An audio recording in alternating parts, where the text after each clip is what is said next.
Ukraine's counteroffensive is not working. This time-lapse shows what I mean. This was the state of play in Ukraine 1 year ago. The red is Russian-held territory. Now, this is November 2023. Barely any movement. A full year of fighting has produced very little for Ukraine in terms of regained ground. And the world's patience may be wearing thin. No matter how sympathetic we are to the Ukrainian people, we must put the American people first. One of Ukraine's staunchest allies, Poland, has announced that it will no longer supply weapons to the country. Do you feel like the world is turning away? I'm afraid of it, but I hope it will not happen. So how has Russia managed to hold its ground inside Ukraine so effectively? And does this deadlock mean Ukraine could actually lose the war? And so what you've had in the past year is a positional defensive war by both sides, and nobody has moved the goalposts, the strategic goalposts, since December of 2022. If all you were measuring was territory, gained or lost, almost all of the action was in the first several months of the conflict. This was Ukraine just before the start of the war last year. Almost 10 years ago now, Russia had annexed Crimea and Russian-backed separatists seized control of the Donbass. So that was the state of play before the war began. In February 2022, Russia moves fast and hard. Their forces push into Kherson in the south, Kharkiv in the east, and multiple fronts in the north. A day later, Russia advances westward towards Odessa and begins to connect its armies near the capital, Kyiv. Ukraine is expected to fall in a matter of days. For at least 48 hours, we all thought that would work. The Ukrainian defense was a surprise. No one expected that. And so then we went into a completely new scenario. Everybody did. Ukraine's president, Volodymyr Zelensky, declares martial law, mobilizes ordinary Ukrainians to fight, even those as old as 60.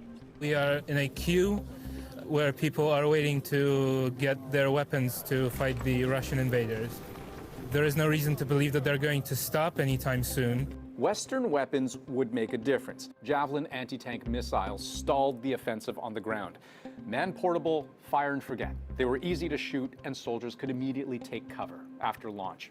Stinger anti-air missiles also helped thin the attack from above.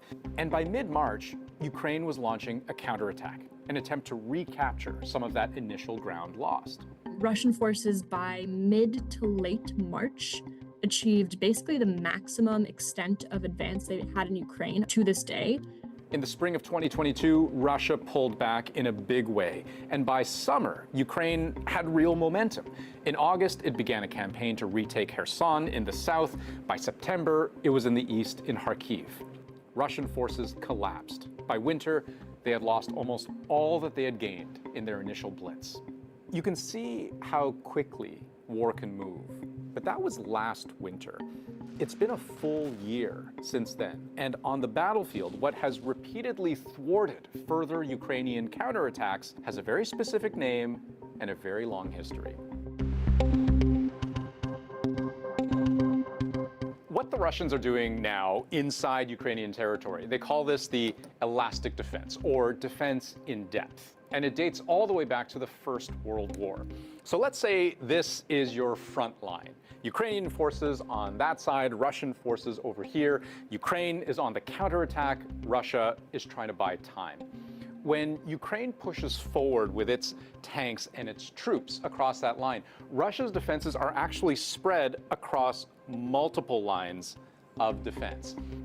That's the depth. They don't defend this line at all costs. They cede ground falling back to progressively fortified positions. And as Ukrainian forces push through, they might run into mines, they might run into barbed wire, defenses of all kinds, or come under heavy fire from artillery or from drone strikes. The Russians will then try to wear them down, but they have the flexibility, the Russians do, to pull back to a second line, and then a third line if necessary. But the retreat is only temporary because the attacker spends a lot of time and energy and effort making relatively small gains. Then the counter push.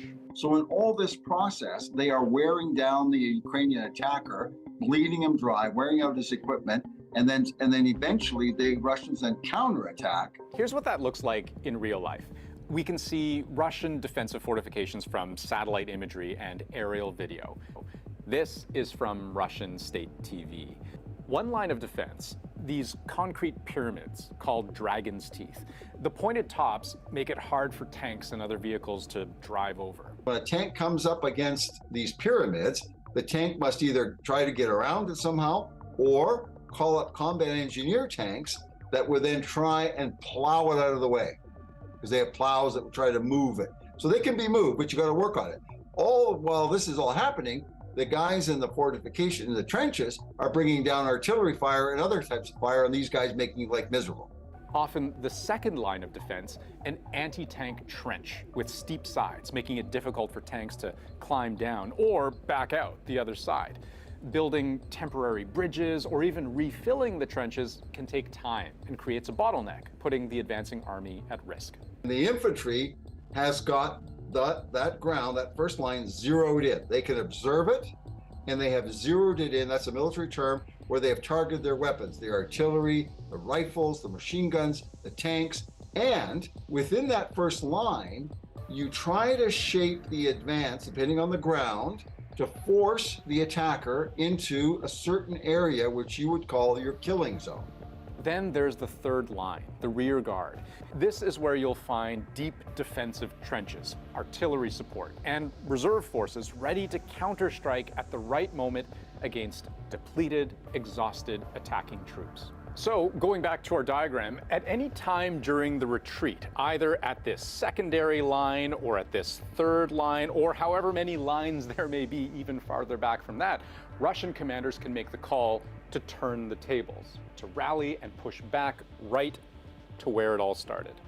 And this is very much doctrinally sound defense that we really didn't see Russians conducting elsewhere on the front last year. This kind of defense can be demoralizing to both sides, surprisingly. Attackers expend resources to push through progressively difficult battlefield conditions, and defenders have to face the brunt of an attack with divided forces, taking loss after loss before gathering strength to somehow rally back. But Russia does it because it works to Russia's advantage. Even with the Western equipment that they received, that was still insufficient to make a breakthrough in the Russian lines. Essentially, the Russian defense is stronger than the Ukrainian offense. Part of what keeps Ukraine from pushing Russia out of its borders is that the two sides have reached a kind of technological parity.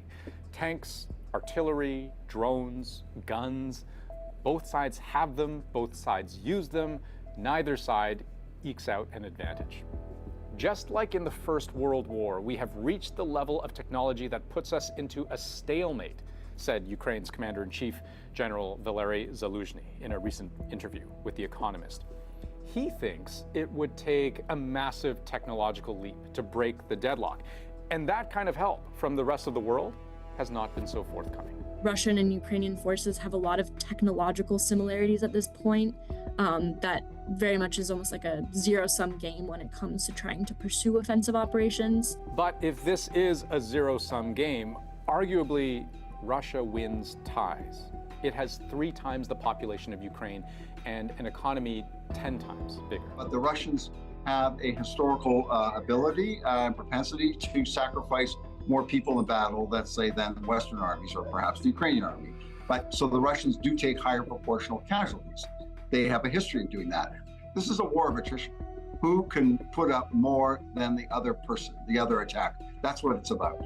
The kind of attritional infantry-led attacks we've seen in the war recently, that Russia especially has used to recapture lost territory, they call that the meat grinder, a very ugly term for a very ugly side of war. It's been explained to me actually one time by a Soviet officer, a Russian officer. He said, we view war as a very brutal thing. And so we fight brutally to win and get it over with. We saw this in the battle for Bakhmut, what's been called the bloodiest infantry brawl since World War II. Both sides are trying to extract maximum casualties against the other side. So in Bakhmut, the Russians ultimately took it at great cost. But the Ukrainians also took heavy casualties there. So, it's in the balance who won or lost that one. After many months and devastating losses on both sides, Russia took Bakhmut in May. And now Russian forces have turned their attention to Avdiivka, a smaller city just south of Bakhmut. And the meat grinder grinds on. We've seen these videos of just columns of Russian tanks being destroyed, but despite those incredibly heavy losses, they are making progress. They're creeping forward. This war has no clear winner. Russia's invasion has slowed to a crawl, and Ukraine lacks the manpower and the firepower to overwhelm Russia's defensive positions inside the country. To win, Ukraine needs broader support. And after nearly 2 years of fighting, with potentially more to come, there's no clear indication they'll get it.